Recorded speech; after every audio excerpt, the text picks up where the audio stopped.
Good morning बच्चों। आज हम नया टॉपिक लेकर आए हैं वचन, जिसे इंग्लिश में कहते हैं नंबर्स। सिंगुलर एंड प्लूरल आप कहते हैं ना, वही हिंदी में है जिसे हम कहेंगे एक वचन और बहुवचन। वचन का मतलब है कि जिस शब्द से हमें पता लगता है कि वो चीज़ एक है, तो वो एक है यानी कि सिंगुलर। और जिस शब्द से हमें पता लगता है कि वो एक दो है या दो से ज्यादा है, तो उसे कहेंगे हम बहुवचन। ठीक है, तो हिंदी में दो तरह के वचन होते हैं, एक वचन और बहुवचन। एक वचन के लिए हम कहेंगे लड़का, पेंसिल, पेन, गिलास, कटोरी, बकरी, बच्चा। और ऐसे ही हम बहुवचन के लिए कहेंगे केले, संतरे, बच्चे। तो जिनसे हमें पता लगता है कि वो दो है या दो से ज्यादा है। ठीक है, तो अब हम इन्हें वाक्य में कैसे पहचानेंगे कि कोई भी चीज एक वचन है या बहुवचन है। तो हम कैसे पहचानेंगे? देखो, दो तरीके होते हैं। ठीक है, वाक्य में एक तो संज्ञा या सर्वनाम शब्दों से हम पहचानते हैं कि वो चीज एक वचन है या बहुवचन, एक या एक से ज्यादा, यानी कि एक वचन में आएगी या बहुवचन में। दूसरा, हम क्रिया शब्द से भी जानेंगे। कैसे जानेंगे? मैं एक आपको उदाहरण देती हूँ। जैसे घोड़ा दौड़ रहा है, संज्ञा शब्द है ना, घोड़े दौड़ रहे हैं। तो घोड़ा और घोड़े से हमें पता लगा कि घोड़ा दौड़ रहा है तो एक वचन, घोड़े दौड़ रहे हैं तो बहुवचन। ऐसे ही हम कहेंगे मैं लिख रही हूं या हम लिख रहे हैं। मैं एक के लिए आएगा और हम आएगा ज्यादा के लिए।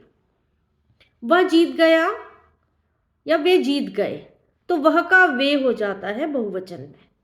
ऐसे ही बदल जाता है ना, वह एक के लिए और वे ज्यादा के लिए।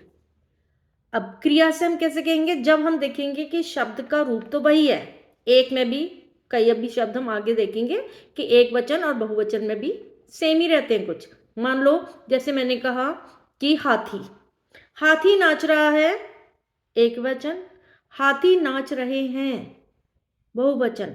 हाथी शब्द का रूप वही रहा, संज्ञा है, बदला नहीं वो। ठीक है, हाथी ज्यादा भी हाथी है और एक भी हाथी है। तो हाथी जब नाच रहा है, क्रिया शब्द, तो वो एक, हमने क्रिया शब्द से यहां पहचाना कि यहां पर एक वचन है हाथी। और बहुत सारे हाथी नाच रहे हैं, या तो हम बहुत सारे लगाएंगे, या वहां पे सिर्फ अगर हाथी नाच रहे हैं, ये वाक्य भी सही है, तो नाच रहे हैं क्रिया शब्द है, जिससे हमें पता लगा कि वो बहुवचन है। ऐसे ही और भी शब्द हैं। छात्र दौड़ता है, एक वचन। छात्र दौड़ते हैं, बहुवचन। कहां से पहचाना हमने? छात्र तो वही था, संज्ञा या सर्वनाम, बट हमने कहा जैसे कि हम क्रिया शब्द से पहचानेंगे, तो यहां दौड़ रहे हैं, छात्र दौड़ते हैं या दौड़ रहे हैं, तो यहां पर आएगा आपका बहुवचन है। ये हमने पहचाना उसको क्रिया से। ठीक है, शेर दहाड़ा, एक और मैं उदाहरण ले रही हूं। शेर दहाड़ा, दहाड़ा आएगा एक वचन के लिए। शेर दहाड़े यानी कि बहुवचन, बहुत सारे शेर है वहां पर, एक शेर नहीं है। ठीक है, तो ये हमने पहचाना कि क्रिया शब्द से हम पहचान सकते हैं एक वचन है या बहुवचन, या हम संज्ञा या सर्वनाम शब्दों से हम पहचान लेंगे कि वो एक वचन है या बहुवचन। अब ये तो चलो सिंपल सी बात है। दूसरी बात कि हम कब देखते हैं कि कब हम उसका प्रयोग करते हैं, कि एक वचन कहाँ प्रयोग होता है, बहुवचन कहाँ प्रयोग होता है। कई बार क्या होता है कि एक ही व्यक्ति है या एक ही चीज के लिए हम बात कर रहे हैं, लेकिन हम बहुवचन का प्रयोग करेंगे। कब करते हैं ऐसे? जब हम किसी को सम्मान देते हैं, अपने से बड़ों को। ठीक है, जैसे हम कहते हैं आदर देने के लिए, सम्मान देने के लिए हम एक ही व्यक्ति है या एक ही चीज है, उसके लिए हम बहुवचन का प्रयोग करेंगे। जैसे राष्ट्रपति आ रहे हैं, पिताजी आ गए हैं, तो हम हैं कह रहे हैं, यानी कि हम बहुवचन का प्रयोग कर रहे हैं। पिताजी एक ही व्यक्ति है, राष्ट्रपति एक ही व्यक्ति है, लेकिन हमने उनके साथ बहुवचन का प्रयोग किया। क्यों किया? सम्मान देने के लिए या आदर देने के लिए। जैसे एक और उदाहरण है कि महात्मा गांधी बड़े महान व्यक्ति थे। अब यहाँ थे कह रहे हैं हम, जबकि थे बहुवचन में लगेगा, है ना। और एक व्यक्ति के लिए हम था कहेंगे, लेकिन हम यहाँ पर था नहीं कहेंगे, क्योंकि हम उन्हें सम्मान दे रहे हैं। ठीक है, ये क्लियर हो गया कि हम कब बहुवचन का प्रयोग एक वचन में ही करते हैं, जब हम आदर देने के लिए, सम्मान देने के लिए बात करते हैं। ठीक है, या हम देखते हैं कि कहीं कहीं इस तरह का भी रिवाज है कि एक व्यक्ति अपने लिए हम लगाता है। गलत वहाँ भी नहीं है, क्योंकि वहाँ पर ऐसा ही प्रयोग किया जाता है। जैसे मुझे नींद आ रही है, तो मैंने अपने लिए कहा एक वचन। कुछ लोग कहेंगे हमें नींद आ रही है, हमें सोना है, आपने सुना होगा ये। वो अपने लिए इस्तेमाल करते हैं बहुवचन, क्योंकि उनकी भाषा में इसी तरह से बात की जाती है। ठीक है, अब एक वचन का प्रयोग बहुवचन के लिए, जिस तरह से एक व्यक्ति का के साथ हमने बहुवचन लगाया, उसी तरह ज्यादा के साथ भी हम एक वचन का प्रयोग करते हैं। अब ऐसा कब करते हैं, देखिए, ऐसा करते हैं जैसे हम कहते हैं बैंक में बड़ा सारा रुपया पड़ा है। हमने रुपया कहा, रुपये नहीं कहा। रुपया एक वचन है और रुपये ज्यादा है, लेकिन हमने कहा बैंक में बहुत रुपया पड़ा है, तो हमने एक वचन। जैसे वह नागपुरी संतरा बेचता है, उसका संतरा बेचने का काम है। संतरा एक वचन है, लेकिन यहां पर आया बहुवचन में इस्तेमाल किया गया। ठीक है, तो ये ऐसा भी होता है, अपवाद है कुछ कुछ जगह। इसके अलावा कुछ शब्द ऐसे होते हैं जो हमेशा एक वचन में ही प्रयोग किए जाते हैं, चाहे वो ज्यादा हैं, लेकिन एक वचन ही होगा। कैसे, जैसे पानी, बहुत पानी बरसा, या वर्षा, वर्षा बहुत हुई या कम हुई, वर्षा एक ही रहेगी, एक वचन। इसी तरह से आकाश या जनता, बहुत सारे लोग जमा हो गए, भीड़ जमा हो गई। हम ये नहीं कहेंगे भीड़ जमा हो गई है या जनता आके खड़ी हो गई है, नहीं कहते हम।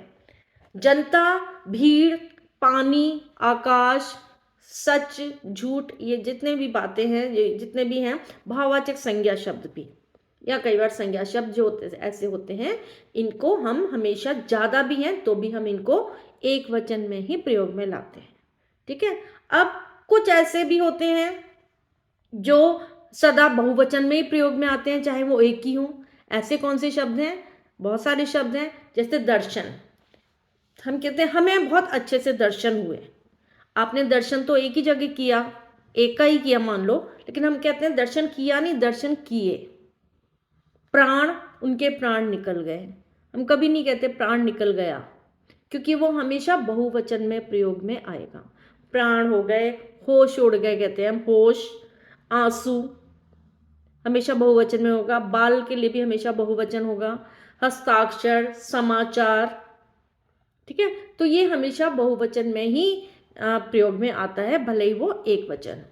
ठीक है, इसके अलावा और भी रूल हैं और भी नियम हैं व्याकरण के, जिसके अनुसार हम देखें कि हमेशा जो धातुवाचक या भाववाचक, जो हम फील करते हैं, हमने संज्ञा शब्द पढ़े हैं ना, धातुवाचक है, जातिवाचक का ही एक रूप, एक उसका ही उपभेद है।